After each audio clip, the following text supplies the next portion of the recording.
परम पूज्य गुरुदेव भी थे वहां पर। गुरुदेव अपने आसन से बाहर निकले, हमको आके कहते हैं रमाशंकर साहब इधर आइए। मैं गया तो हमको क्या कहते हैं, देखिए गुरु जी की ईमानदारी। ऐ रमाशंकर साहब उनकी जी मेरे ऊपर भी भरोसा मत रखिएगा, भरोसा अपना, अपना कल्याण स्वयं करना है। गुरु जी हमारे नौका को पार, रही दुनिया वाला गुरु गुरु गुरु भूखते भूखते मरने पर लगा हुआ है। गुरु केवल रास्ता बता देगा आपको, चलना तो आपका काम है कि गुरुओं चलेगा आपके बदले, चलेगा गुरु।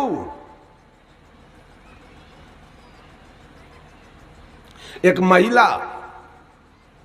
महिला रो रही है और रो के कह रही है, ससुरे में भेजबई संदेश,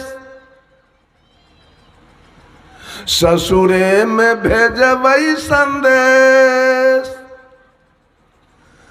नैहरबा में आग लगी, ससुरे में भेजबई संदेश, नैहरबा में आग लगी।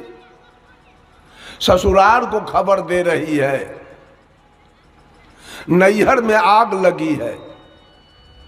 औरत के लिए सुख का घर नैहर होता है कि ससुराल। औरत सुखी जीवन कहाँ जीती है, नैहर में कि ससुराल में? ससुराल में। नैहर में वो जब तक रहती है तो न जमीन पर अधिकार है, न मकान पर अधिकार है, न सोना चांदी पर अधिकार है, न रुपया पैसा पर अधिकार है, न गाय भैंसी पर अधिकार है, न गाड़ी घोड़ा पर अधिकार है। वो मम्मी पापा, भाई भाभी, चचा चाची जो वस्त्र सिया के दे वो पहनती है, और जो भोजन दे वो खाती है। कॉपी किताब खरीद के दे तो विद्यालय जाती है, और न तो बकरी चराती है, गाय चराती है। अधिकार कुछ नहीं। लेकिन जिस दिन उसका विवाह हो गया और दुल्हा मिल गया, और दुल्हा कहीं मुखिया मिल गया, तो ये मुखियाइन बन जाएगी उसी दिन, बिना चुनाव लड़ ले। सुख मिला कि दुख? दुल्हा कहीं दरोगा मिल गया तो दरोगाइन कहाएगी, दुल्हा कहीं डॉक्टर मिल गया तो डॉक्टरनी बन जाएगी। और दुल्हा के नाव से 10 बीघा जमीन है तो इसका 5 बीघा हो गया, ये मलकीनी बन गई। सुख का घर है ससुराल, और कल मैंने चर्चा किया दुख का घर है नैहर। ये काया नैहर दुख का घर है। इसमें 3 प्रकार का दुख मैंने कल आप लोगों को बताया, और इसी में ही जीव रूपी दुल्हन रह रही है नैहर में। नैहर में लड़की नहीं रहती है, आखिर उसको ससुराल जाना है, इसलिए उसका नाम है नैहर। नहीं रहना है इसमें, आपको रहना है, सारे लोग इसमें रहेंगे। ये नैहर है, और इस नैहर नगर में सदगुरु ने ज्ञान और विवेक की आग लगाई है। नैहर नगर में, नैहर नगर जल रही है। तभी जीव रूपी दुल्हन कहाँ जाएगी? अभी ससुराल को सूचना दिवा रही है, अब हमको ले चलो, नैहर नगर जल रहा है। ससुराल क्या है? सुख का घर। ससुराल क्या है? मोक्ष, मुक्ति ससुराल है। कह रही है ससुरे के भेजबई संदेश, नैहरबा में आग लगी। आग लगी, उसमें जरे कौन लोग? कह रही है नाई जरी गए, बारी जरी गए, मिट गए आवाजाही, नाई जरी गए वारी जरी गए, मिट गया बाजाही।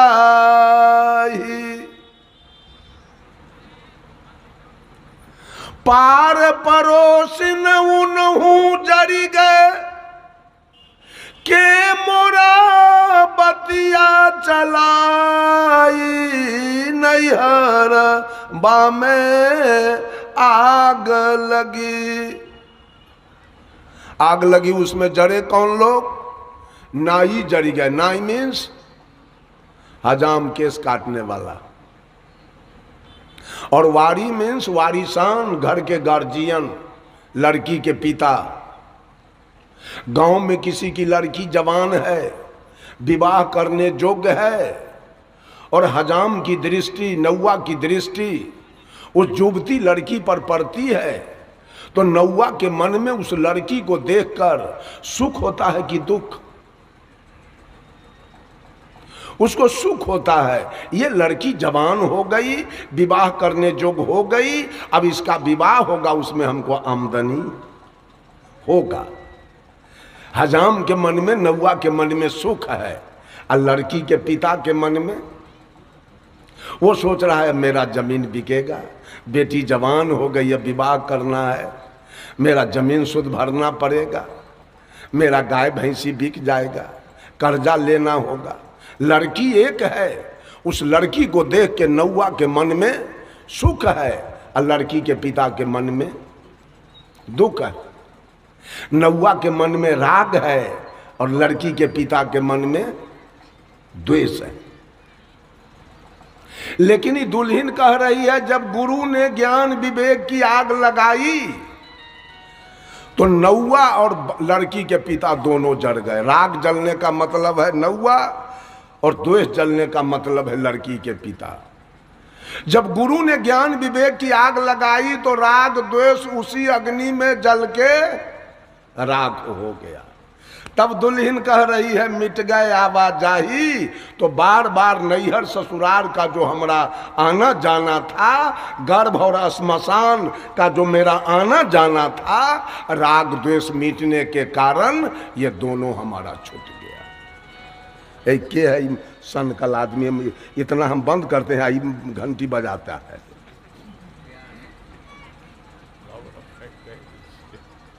बंदे कर बंधुओं, ये राग द्वेष में सारे पृथ्वी के लोग जल रहे हैं। अभी दुर्गा जी का पूजा हुआ, और कौन देवता के पूजा हुआ, और सब रास्ता देखते रह गया, और सब रास्ता देखते रह गया, किसी का पूजा नहीं हुआ। और से द्वेष था आपके मन में, अब माता दुर्गा से राग था आपके मन में। एक देवता के पूजा से आपने हनुमान जी के मंदिर दरवाजे पर बना लिया, तो राम क्यों खुश होंगे आपसे? आपसे केवल हनुमान खुश होंगे, मेरा मंदिर बनाया है। और राम का मंदिर आपने दरवाजे पर बना लिया, कृष्ण आपसे क्यों खुश रहेंगे? भोला का मंदिर आपने दरवाजे पर बना लिया, विष्णु क्यों खुश होंगे? ब्रह्मा क्यों खुश होंगे? काली का मंदिर बना लिया, दुर्गा क्यों खुश होगी आपसे? ये राग द्वेष में पूरे सृष्टि के लोग फंस चुके हैं। कहीं भजन नहीं, कहीं भक्ति नहीं, और कहीं गति मुक्ति की सवाल नहीं है। सारे लोग फंस रहे हैं। बंधुओं, ये दुल्हन कह रही है नाई जरी गए बारी जरी गए, अर्थात राग जला, द्वेष जल गया तो मिट गए आवाजाही। जब राग द्वेष के कारण ही हमको बार बार माँ के गर्भ, गाय के गर्भ, बकरी के गर्भ, घोड़ा के गर्भ, हाथी के गर्भ में जीव को जाना पड़ता है। राग द्वेष के कारण अब फिर श्मशान आना पड़ता है, फिर जाना पड़ता है, फिर आना पड़ता है। मात्र राग द्वेष। हम लोग 65 बरस का उम्र मेरा हो गया, आज तक मैं मंदिर का मुंह नहीं देखा हूं। अगर मस्जिद में नहीं गया तो मंदिर भी नहीं गया। गिरजा भी नहीं गया और गुरुद्वारा भी नहीं गया। मेरे लिए ये मंदिर है, बडीज टेम्पल, ये काया मंदिर जो प्रकृति ने बनाया वो मेरा मंदिर है। और उसी मंदिर में मेरा भगवान या आत्मा राम निवास कर रहा है, मैं उससे स्नेह करता हूं।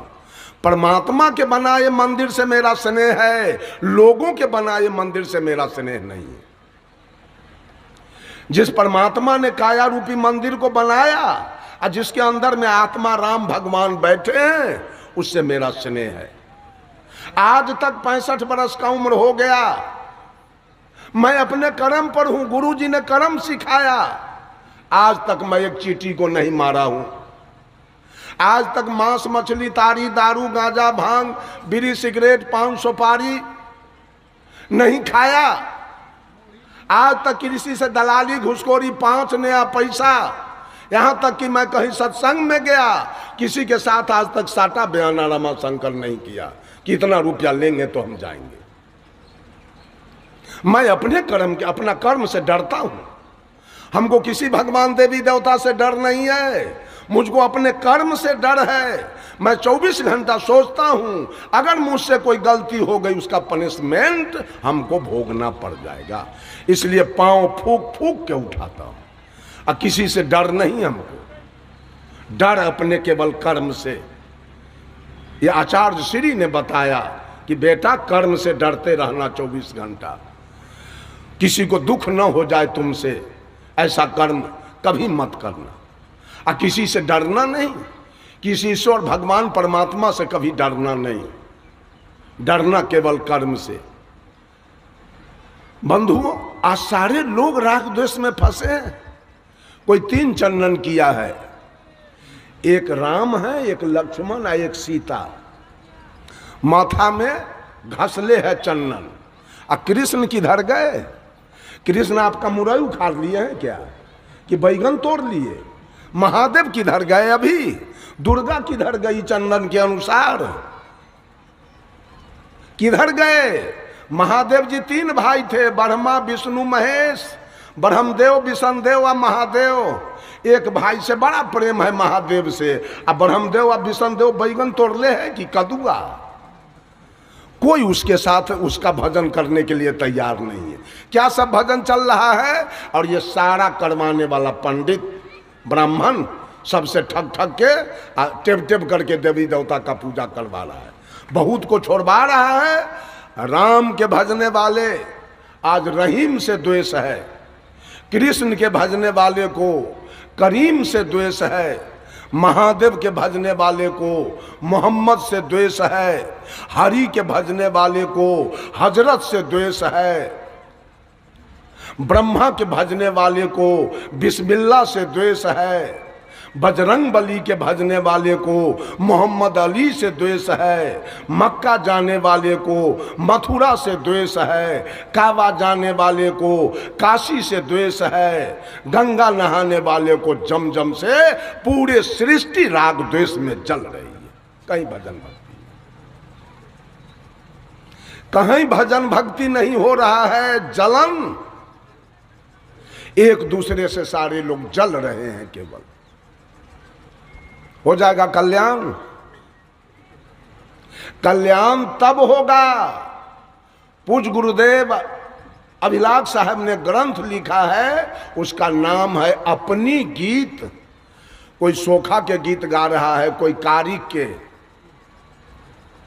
कोई बाबा बिशु राउत के, बाबा कारू खिरहर के, आ कोई गा रहा है हनुमान के, आ कोई गा रहा है सेवरी के, आ कोई गा रहा है मीरा के, आ कोई गा रहा है सुपच भगत के, आ गा रहा है दारू पी रहा है, मांस खा रहा है, मछली। अपनी गीत, अपनी गीत कहाँ गई? अपनी गीत गा रहे हैं, कोई नहीं।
साहब कबीर बीजक के आदि में कहते हैं, करहूं विचार ते सब दुख जाई।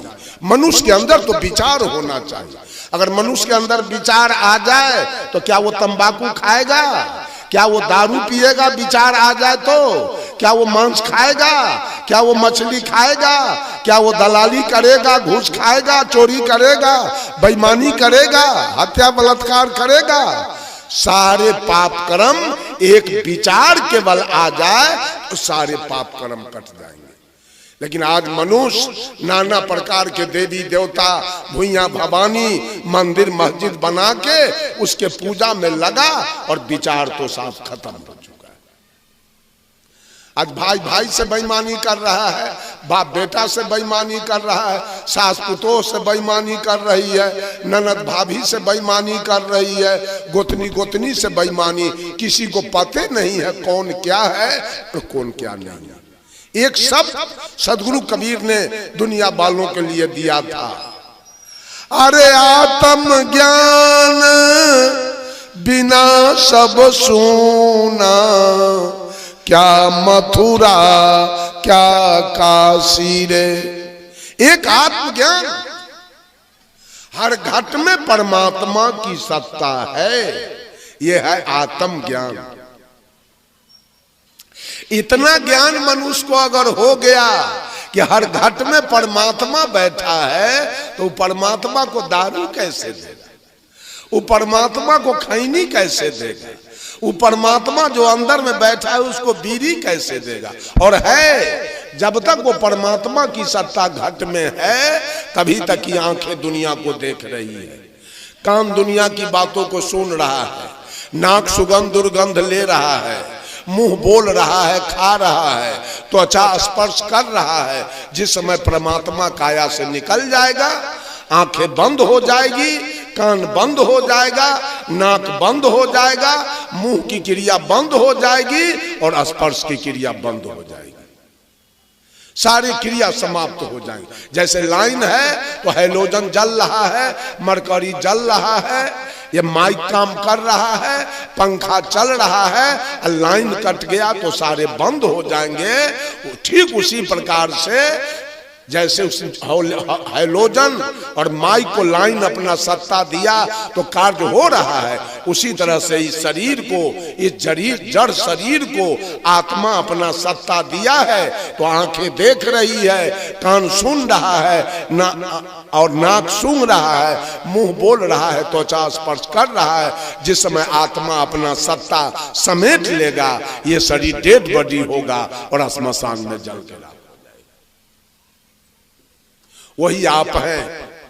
आप न हिंदू हैं न मुसलमान, आप न सिख है न ईसाई, आप न पारसी है न यहूदी, आप न औरत है न मर्द, आप न छूत है न अछूत, न आप अवर्ण है न सवर्ण, न आप नीच है न ऊंच, आप न बैकवर्ड है न फॉरवर्ड, आप न गोरा है न काला, आप न विद्वान है न मूर्ख, आप न धनी है न निर्धन, आप न हाथ है न पैर, आप मुंह नहीं है, कान नहीं है, नाक नहीं है, आप शुद्ध बुद्ध चेतन जीव आत्मा है।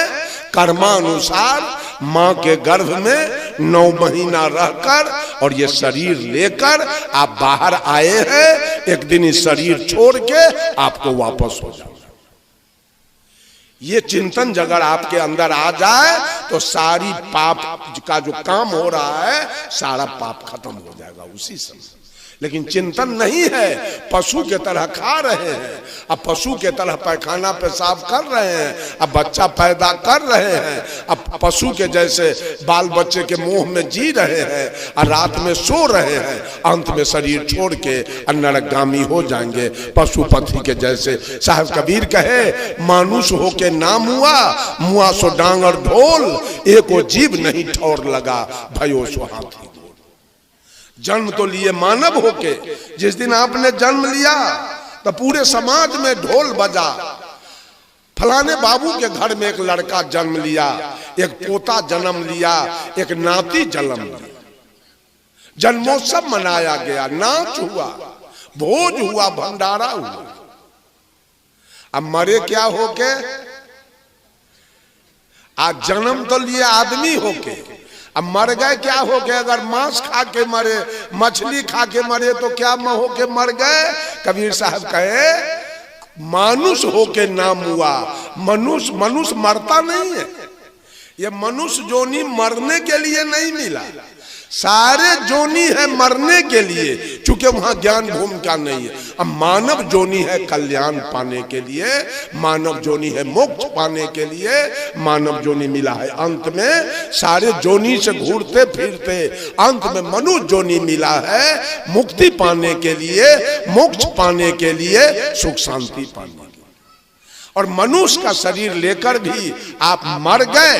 लोग कहता है अब फलना कक्का तो मर गए, मतलब वो आदमी नहीं थे, इसका मतलब मर गए कैसे? मरती तो गाय है, भैंस है, मरता तो हाथी घोड़ा ऊंट गधा है, आदमी कैसे मर गया? आदमी को मरना नहीं। धर्म स्वरूप साहब मर नहीं गए, सेवरी मर नहीं गई, रैदास मर नहीं गए, कबीर मर नहीं गए, बुद्ध मर नहीं गए, महावीर मर नहीं गए। मरता है कुत्ता गीदड़ हाथी घोड़ा पशु पक्षी, आदमी का जोनी मरने के लिए नहीं है, इसको कल्याण के लिए मानव जोनी मिला। बंधुओं, नाना प्रकार के केवल तीर्थ व्रत और देवी देवता अपने से बना लिया है सब। देखा आपने अभी खरना के दिन, नहाय खाए के दिन, सेब के दुकान पर, संतरा के दुकान पर, आदि हल्दी के दुकान पर, डलडा के दुकान पर, मैदा के दुकान पर, शक्कर के दुकान पर, चीनी के दुकान पर इतनी भीड़ थी आदमी निकल नहीं सकता था। अब पारण के दिन आपने देखा कसैया के दुकान पर और मलाह के दुकान पर इतनी भीड़। इधर मांस खरीदने के लिए पारण के दिन, इधर मछली खरीदने के लिए पूरा भीड़ लगी थी पारण के दिन।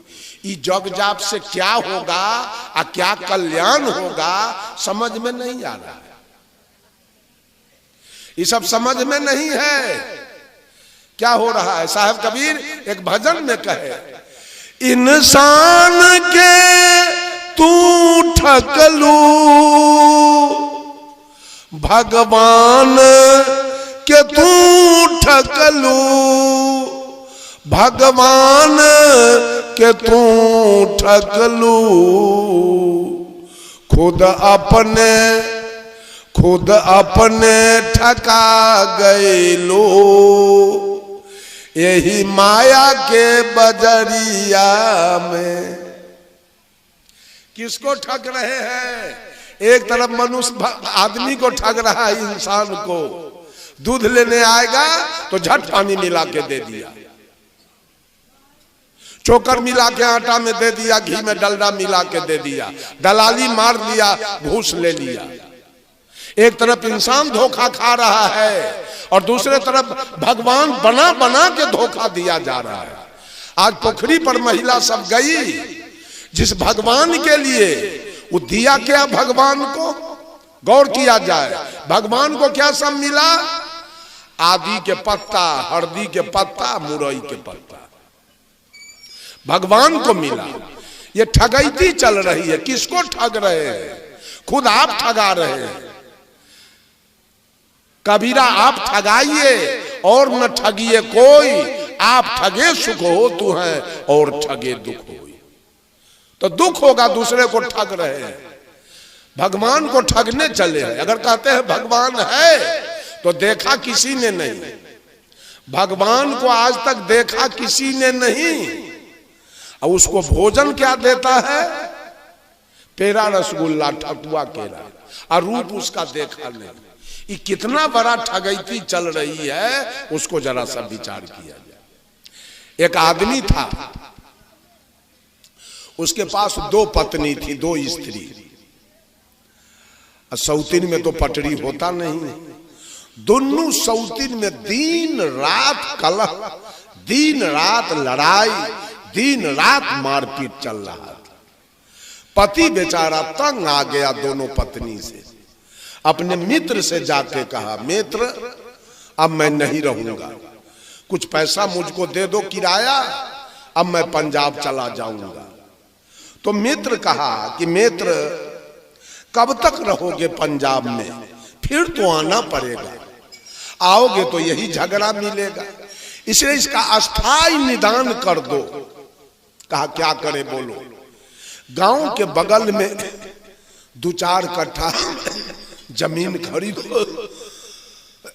और उसमें मकान बना के एक पत्नी को यहां रख दो और एक पत्नी रहेगी पुरना घलाड़ी पर, दोनों में दूरी बन जाएगा, ऑटोमेटिक झगड़ा खत्म हो जाएगा। कहा ठीक है, लगाओ उपाय।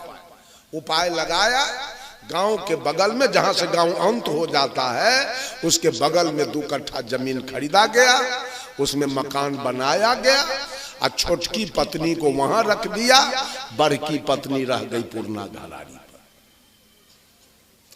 घर तो दोनों का 2 जगह हो गया, लेकिन गांव के महिला सब बाज नहीं लिया, उसको भी जाके कुछ सिखा देती थी, इसको भी आके कुछ सिखा देती थी।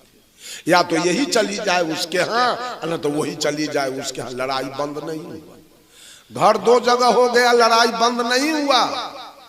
वो बेचारा तंग आ गया, उसका पति का दोस्त, अब तो घर भी करके देख लिए, अब मैं नहीं रहूंगा। कहा कुछ पैसा हमको दो। कुछ पैसा लिया, चला गया पंजाब। 12 बरस पंजाब में रह गया, आने का दिल नहीं करता था झगड़ा देख के। जब 12 बरस बीत गया, माघ का महीना खत्म हो रहा था और फागुन का महीना आ रहा था। इनकी बड़की पत्नी चिट्ठी लिख रही है, पतिदेव आपके चरण कमलों में मेरे तरफ से सादर प्रणाम, और आपके चरण की कृपा है तो मैं बिल्कुल सकुशल रहा करती हूँ, न भोजन का दुख है, न कपड़ा का दुख है, न गहना जेवर का दुख है, न कोई श्रृंगार के साधन का दुख है, वो आपके चरण की कृपा है। लेकिन 2 बातों की दुख मेरे जीवन में अवश्य है। वो क्या है? तो जब मैं दिन में सारा काम करने के बाद भोजन करने के लिए बैठती हूँ तो पतिदेव आपका याद आता है, मैं अभी भोजन कर रही हूँ और मेरे पति कल कारखाना से काम करके भूखे प्यासे आए होंगे, तो अभी कौन भोजन बना के दिया होगा। ये दुख मुझे सता रहा है। और दूसरा दुख, रात्रि में सारा काम करने के बाद, भोजन के बाद जब मैं बिछावन पर सोने के लिए जाती हूँ तो आपका याद आता है, मैं अभी सो रही हूँ, मेरे पति कल कारखाना से काम करके थके मादे आए होंगे, तो मेरे पति का भी सेवा कौन किया होगा। ये 2 दुख बड़ा सता रहा है। आगे फागुन का महीना, होली का दिन आ रहा है। पतिदेव मेरे बातों से दुख न हो तो 2-4 दिन के लिए आ जाओ, दर्शन दे दो और पुनः पंजाब चला जाओ। चिट्ठी लिख के लेटर बॉक्स में गिरा रही थी, गांव के कोई महिला देख लिया और तुरंत इसके सौतीन को जाके कह दिया, देखो देखो देखो तुम्हारी बड़की सौतीन चिट्ठी लिखी है, फागुन का महीना आ रहा है, ऐसा न हो कपड़ा लता गहना जेवर मिठाई टका रुपया सब उसी के यहाँ जाए, तू भी लिखो चिट्ठी। कल हो के छोटकी लिख रही है। वो क्या लिख रही है? क्या जी 12 बरस से पंजाब में घूम रहे हो, होटल में मुर्गा भात खाते हो, मुंह में पान चबाते हो, सिनेमा हॉल में जाते हो, गुलछर्रा खूब उड़ाते हो। कुछ याद है 12 बरस से मेरी जिंदगी कैसे कट रही है? सुन लो, मैं एक चिट्ठी भेज रही हूं, आगे फागुन का महीना आ रहा है, उसमें आपको निश्चित रूप से आना है और मेरे लिए साड़ी, पेटीकोट, ब्लाउज, नथिया, बाली, लॉकेट, पायल, ऐना, कंघी, टिकुली, सेनूर, एस्नो, पाउडर, सब का श्रृंगार का नाम लिखती है। ये सारा सामान आपको लेके आना है, याद रख लेना। जिस दिन सामान लेके आओगे, मैं इस चिट्ठी के अंदर एक सूची भेज रही हूं। अगर एक भी सामान कमी आया, एक भी सामान डुप्लीकेट आया, तो एक भी झाड़ू धरती पर नहीं गिरेगा। चिट्ठी गिराई, चिट्ठी गया पंजाब। डाक्यून जब इसके हाथ में दिया, बेचारा पढ़ा, इसको दीने में तरे। बड़की के चिट्ठी पढ़ के बेचारा हर्ष में डूब गया। क्या हमारी पत्नी कैसे वियोग में चिट्ठी लिखी। इसका चिट्ठी पढ़ते बेचारे को दीने में तरेगम दिखाई देने लगा। डर के मारे डेरा से रुपया लिया, गया दुकानदार को दिखाया चिट्ठी, ऐसा सामान ठीक ठीक दीजिए, ऐसा न हो कि सारा झाड़ू हमारा पीठे पर लगे। दुकानदार सही सही सामान दे दिया। बेचारा आया डेरा पर, पॉलीथीन में से सामान निकाल के अटैची में रख लिया और टिकट कटाया, गाड़ी में बैठा चला गया। यही चैधा बन्नी हॉल्ट समझ लीजिए, स्टेशन उतरना था। यही उपिंदर बाबू के गांव बन्नी आना था। इतना दूर के लिए कोई रिक्शा टमटम नहीं मिला। बेचारा दोनों अटैची हाथ में लिया और पांव पैदल वहां से चला। जब गांव के निकट, घर के निकट आने ही वाला था, तो गांव की एक महिला देख लिया इसको आते हुए। इसके बड़की पत्नी को जाके कह दिया, जी तुम्हारे दुल्हा पंजाब से चले आ रहे। बड़की तो हर्ष में डूब गई, बिल्कुल दौड़ते हुए गई, पति देव को पैर छू के प्रणाम किया और दोनों हाथ से अटैची ले लिया। पति देव आगे आगे, वो महिला पीछे पीछे। अपने घर पर आई, अटैची को दरवाजे पर रख दिया, घर में नहीं ले गई, दरवाजे पर रख दिया। झटपट में पति के लिए बिछावन किया। पति देव बैठ गए, थाली में जल लाई, पति का दोनों पैर पखार दिया, पोंछ दिया और पंखा लेके बैठ गई। कुछ हालचाल पूछने लगी। इतने में कोई औरत छोटकी को जाके कह दिया, आ गया तुम्हारा दूल्हा, और दोनों अटैची है बड़की के दरवाजे पर। ऐसा ना हो कि दोनों अटैची गायब हो जाए, जल्दी जाओ। आ गई छोटकी, अब दूरे से कहती है, क्या जी आ गए? कई डोरे कहा, जी हाँ आ गए। सूची निकालो, सूची, पहले सामान मिलाओ। बेचारा सूची निकाला, ये भी सूची लेके गई और सामान A to Z मिलाई तो मिल गया। फिर सारा सामान अटैची में बंद किया छोटकी, और दोनों अटैची उठा के चल दिया। छोटकी दोनों अटैची उठा के अपने घर की ओर चल दिया, तो बड़की बेचारी खाली हाथ अपने दरवाजे से अपने आंगन की ओर चल दिया। तो पति देव बड़की के पीछे पीछे चल दिया। गांव के महिला सब खड़ी थी।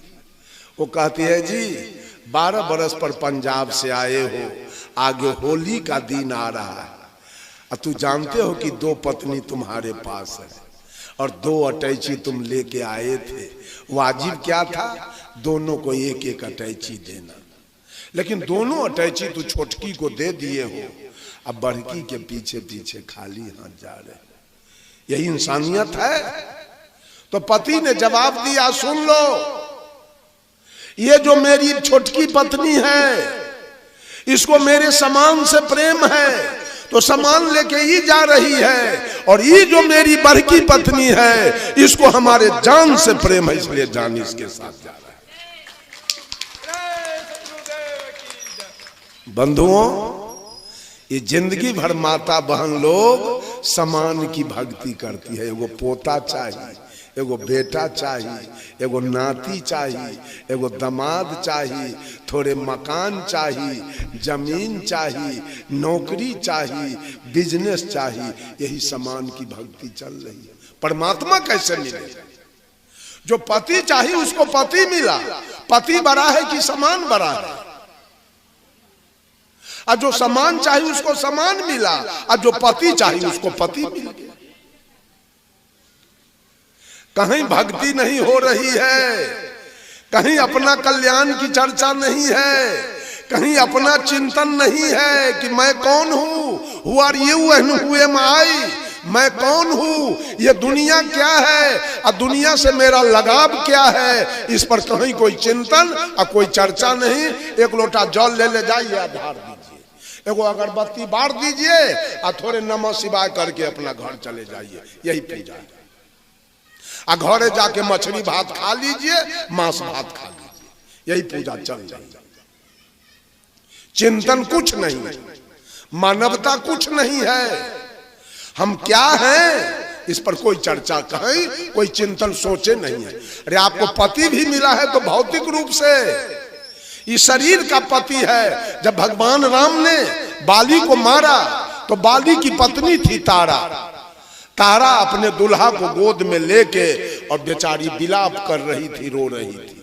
तो भगवान राम ने पूछा तारा से, तारा बिकल देखी रघुराया, दिन्हि ज्ञान हर लिन्हि माया। भगवान राम तारा से पूछते हैं, तारा तू क्यों रो रही है? तारा कहती है, प्रभु मैं पति के वियोग में रो रही हूं। भगवान राम कहे, छित जल पावक गगन समीरा, पंच रचित हो अधम शरीरा, प्रगट सोतन आगे सोया,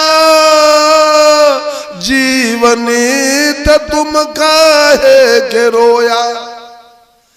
तारा पंच तत्व से बना हुआ शरीर, धरती आकाश हवा पानी आग से बना हुआ ये शरीर, जिस शरीर से तुम्हारा विवाह हुआ, जो शरीर तेरा दुल्हा था, जिस शरीर से तुमने सुख लिया, वो शरीर वो दुल्हा आज भी तेरे गोद में पड़ा हुआ है। दुल्हा तो आज भी तेरे गोद में है, फिर तुम रोती क्यों? तो तारा कहती है, प्रभु दुल्हा मेरे गोद में है लेकिन एक शब्द बोलता नहीं। भगवान राम ने कहा तारा से, तारा ये बोलवा नित्य है, अजर है, अमर है, अखंड है, अभेद है, अगम है, अगोचर है, अजाति है, अजन्मा है और अनामी है। ये बोलवा तेरा दुल्हा नहीं था। दुल्हा होता है देह और दुल्हन होती है देह। मम्मी होती है देह, पप्पा होता है देह, दादा होता है देह, दादी होती है देह, मौसा होता है देह, मौसी होती है देह। बोलने वाला तो जो मौसा में वही मौसी में, जो फूआ में वही फूफा में, जो नाना में वही नानी में। ये बोलने वाला किसी का मौसा मौसी नहीं है। औरत वाली देह होती है मौसी और मर्द वाला देह होता है मौसा। औरत वाली देह होती है मम्मी, मर्द वाला देह होता है पप्पा। और रहने वाला तो जो मम्मी में वो है पप्पा में, और जो दादा में वही दादी में। ये आत्मा न औरत है और न मर्द है, शरीर से बिल्कुल अलग। वो आप है, वो आप है। आपने कर्मानुसार औरत वाला शरीर पाया है और आपने कर्मानुसार मर्द वाला शरीर पाया है। ये भौतिक रिश्ता है पति पत्नी का, ये दैहिक रिश्ता है पति पत्नी का। आध्यात्मिक कोई रिश्ता नहीं। अध्यात्म तो जो आप है वही हम है। अध्यात्म में जो नाच लोग देखने जाते हैं तो नाच में नाच मालिक एक एक्टर को full pant shirt coat jersey jacket मोजा जूता आंख में चश्मा टोपी पहना के और हाथ में तलवार दे के और उसको भेज देता है स्टेज पर, मंच पर। दर्शक दीर्घा में बैठे लोग कहते हैं आ गए, यही है राजा रुदल। वो भी कहता है हम 14 कोस के राजा हैं। जो राजा बन के गया वो कहता है हम 14 कोस के राजा हैं, लेकिन उसको एक धूर बैगन रोपने के लिए उपाय नहीं। मेकअप से राजा बन के गया मंच पर। एक एक्टर को साया साड़ी ब्लाउज रिबन चोटी नथिया बाली पहना के मंच पर भेज दिया तो दर्शक दीर्घा में बैठे लोग कहते हैं आ गई रुदल की पत्नी, यही है फूलबा रानी। वो औरत है, वो औरत है, वो भी मर्द है, केवल औरत के पोशाक में गया। भर रात राजा रानी का नाच होगा। दर्शक दीर्घा में बैठे लोग देखेंगे, एक पति है, एक पत्नी है, एक राजा है, एक रानी है। लेकिन जो राजा है वो समझ रहा है ये मेरी पत्नी नहीं है, जो मैं हूं वही है।